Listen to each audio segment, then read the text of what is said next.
Reels ಆ್ಯಪ್ಗಳ king ಭಾರತದಲ್ಲಿ tick talk craze ಹೇಗಿತ್ತು ಅಂದರೆ ಪ್ರತಿಯೊಬ್ಬರು ಟಿಕ್ ಟಾಕನ್ನು ಯೂಸ್ ಮಾಡ್ತಾ ಇದ್ರು. ರೀಲ್ಸ್ ಮಾಡಿ ಫೇಮಸ್ ಆಗಿ ಅದೆಷ್ಟೋ ಜನ ಜೀವನವನ್ನು ಕೂಡ ಕಟ್ಕೊಂಡಿದ್ರು.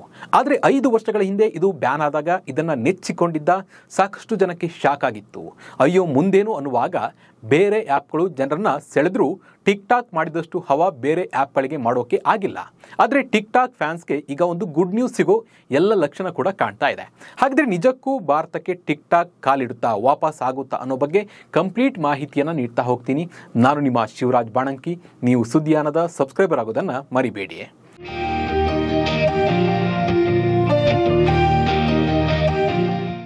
ಶಾರ್ಟ್ ವಿಡಿಯೋ ಮೂಲಕ ಕಮಾಲ್ ಮಾಡಿದ್ದ ಭಾರಿ ಜನಪ್ರಿಯತೆಯನ್ನು ಪಡೆದಿದ್ದ ಚೀನಾ ಮೂಲದ ಟಿಕ್ ಟಾಕ್ ಮತ್ತೆ ಭಾರತಕ್ಕೆ ಬರುತ್ತಾ ಅನ್ನೋ ಪ್ರಶ್ನೆ ಎದ್ದಿದೆ.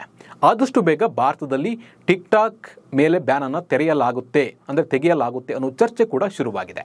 ಈ ಚರ್ಚೆ ಸುಮ್ಮನೆ ಹುಟ್ಟಿಲ್ಲ. ಇತ್ತೀಚೆಗೆ ಟಿಕ್ ಟಾಕ್ಗೆ ಸಂಬಂಧಪಟ್ಟಂತೆ ಭಾರತದಲ್ಲಿ ಕೆಲವು ಬೆಳವಣಿಗೆಗಳು ಕೂಡ ನಡೀತಾ ಇವೆ. ಇದೇ ಕಾರಣಕ್ಕೆ ಶಾರ್ಟ್ ವಿಡಿಯೋ ರೀಲ್ಸ್ ಪ್ರಿಯರಲ್ಲಿ ಟಿಕ್ ಟಾಕ್ ಆಸೆ ಚಿಗುರ್ತಾ ಇದೆ.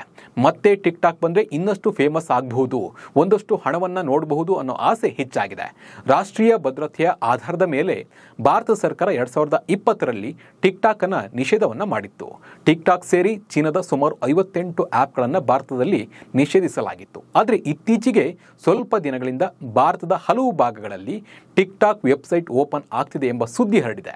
ವೆಬ್ಸೈಟ್ ಓಪನ್ ಮಾಡಿದರೆ ಅಬೌಟ್ ಯೂಸ್ ಎಂಬುದನ್ನು ಓದಬಹುದು. ಹಾಗಿದ್ದಾಗ್ಯೂ ಇಲ್ಲಿ ಯಾವುದೇ ವಿಡಿಯೋಗಳು ಪ್ಲೇ ಆಗ್ತಾ ಇಲ್ಲ ಎನ್ನಲಾಗ್ತಾ ಇದೆ. ಹಾಗಂತ ನಿಮಗೆ ಟಿಕ್ ಟಾಕ್ ಆ್ಯಪ್ ಓಪನ್ ಆಗೋದಿಲ್ಲ. ಗೂಗಲ್ ಪ್ಲೇಸ್ಟೋರ್ನಲ್ಲಿ ಇದು ಸಿಗ್ತಾ ಇಲ್ಲ. ಹೀಗಿರುವಾಗಲೇ ಪ್ರಧಾನಿ ಮೋದಿ ಅವರು ಚೀನಾಕ್ಕೆ ಭೇಟಿ ನೀಡಿದ ಬೆನ್ನಲ್ಲೇ ಮತ್ತೆ ಟಿಕ್ ಟಾಕ್ ನಿಷೇಧದ ತೆರವು ಸುದ್ದಿ ಮತ್ತೆ ಮುನ್ನೆಲೆಗೆ ಬಂದಿದೆ.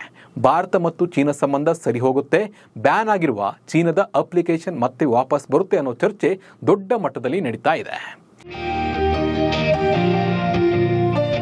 ಇನ್ನು 5 ವರ್ಷಗಳ ನಂತರ ಕೆಲ ಭಾರತೀಯ ಬಳಕೆದಾರರು ಮತ್ತೆ ಟಿಕ್ ಟಾಕ್ ವೆಬ್ಸೈಟನ್ನು ಪ್ರವೇಶ ಮಾಡಿದ್ದಾರೆ. ಭಾರತದಲ್ಲಿ ವೆಬ್ಸೈಟ್ ಕಾರ್ಯನಿರ್ವಹಿಸುತ್ತಿದೆ, ಟಿಕ್ ಟಾಕ್ ವಾಪಸ್ ಆಗಲಿದೆ ಅಂತ ಚರ್ಚೆ ಕೂಡ ಶುರುವಾಗಿದೆ. ಆದರೆ ಭಾರತದಲ್ಲಿ ವೆಬ್ಸೈಟ್ ಬ್ಯಾನ್ ಆಗಿಲ್ಲ, ಆ್ಯಪ್ ಮಾತ್ರ ಬ್ಯಾನ್ ಆಗಿದೆ ಅಂತ ಸರ್ಕಾರದ ಮೂಲಗಳು ಹೇಳಿವೆ. ಕಂಪನಿ ಈ ಬಗ್ಗೆ ಯಾವುದೇ ಹೇಳಿಕೆಯನ್ನು ನೀಡ್ತಾ ಇಲ್ಲ. ಆದರೆ ಕೆಲ ದಿನಗಳ ಹಿಂದೆ ಟಿಕ್ ಟಾಕ್ನ ಮಾತೃ ಸಂಸ್ಥೆ ಚೀನಾದ ಬೈಟ್ ಡ್ಯಾನ್ಸ್ ಭಾರತದಲ್ಲಿ 2 ಜಾಬ್ ಆಫರ್ ಅನ್ನು ನೀಡಲಾಗಿದೆ. ಟಿಕ್ ಟಾಕ್ನ ಗುರುಗಾಂವ್ ಕಚೇರಿಯಲ್ಲಿ 2 ಹುದ್ದೆಗಳಿಗೆ ಉದ್ಯೋಗಾವಕಾಶ ಇದೆ ಎಂದು ಲಿಂಕ್ಡ್ ಇನ್ನಲ್ಲಿ ಬೈಟ್ ಡ್ಯಾನ್ಸ್ ಪೋಸ್ಟ್ ಅನ್ನು ಮಾಡಿದೆ. ಇದರ ಮೇಲೆ ಸಾಕಷ್ಟು ಚರ್ಚೆಗಳು ಕೂಡ ಶುರುವಾಗಿದೆ. ಅಮೆರಿಕವು ಭಾರತದ ಮೇಲೆ 50% ಟ್ಯಾರಿಫ್ ಹಾಕಿದ ಬಳಿಕ ಭಾರತ ಮತ್ತು ಚೀನಾ ನಡುವಿನ ಸಂಬಂಧ ಗಟ್ಟಿಯಾಗ್ತಾ ಬಂದಿದೆ. ವಿದೇಶಾಂಗ ಸಚಿವರು ಚೀನಾಗೆ ಹೋಗಿ ಬಂದಿದ್ದಾರೆ, ಅವರು ಕೂಡ ಬಂದಿದ್ದಾರೆ. ಪ್ರಧಾನಿ ನರೇಂದ್ರ ಮೋದಿ ಅವರು ಕೂಡ ಚೀನಾಗೆ ತೆರಳಿದ್ದಾರೆ. ಚೀನಾ ಕೂಡ ವಿರಳ ಭೂ ಖನಿಜಗಳ ಮೇಲಿನ ತಮ್ಮ ನಿರ್ಬಂಧಗಳನ್ನು ಕೂಡ ತೆರವುಗೊಳಿಸಿದ್ದಾರೆ. ಈ ಎಲ್ಲ ಬೆಳವಣಿಗೆಯು ಭಾರತ ಮತ್ತು ಚೀನಾ ನಡುವಿನ ಸಂಬಂಧ ಮೊದಲಿನ ಥರ ಮಾಡುತ್ತೆ ಅಂತ ಹೇಳಿ ಎಲ್ಲ ಚರ್ಚೆ ಕೂಡ ಆಗ್ತಾ ಇದೆ. ಇದೆಲ್ಲದರ ನಡುವೆ ಭಾರತವು ಚೀನಿ ಆ್ಯಪ್ಗಳ ಮೇಲಿನ ನಿಷೇಧವನ್ನು ಹಿಂಪಡೆದುಕೊಂಡ್ರೆ ಅಚ್ಚರಿ ಕೂಡ ಇಲ್ಲ ಅಂತ ಹೇಳಿ ಕೂಡ ಮಾತುಗಳು ಕೇಳಿ ಬರ್ತಾ ಇದೆ. ಹಾಗೇನಾದರೂ ಆದರೆ ಭಾರತದಲ್ಲಿ 5 ವರ್ಷಗಳ ಹಿಂದೆ 20 ಕೋಟಿ ಬಳಕೆದಾರರನ್ನು ಹೊಂದಿರುವ ಭಾರತೀಯರಿಗೆ ಈ ಒಂದು ಲಡ್ಡು ಬಂದು ಬಾಯಿಗೆ ಬಿದ್ದಂತಾಗುತ್ತೆ.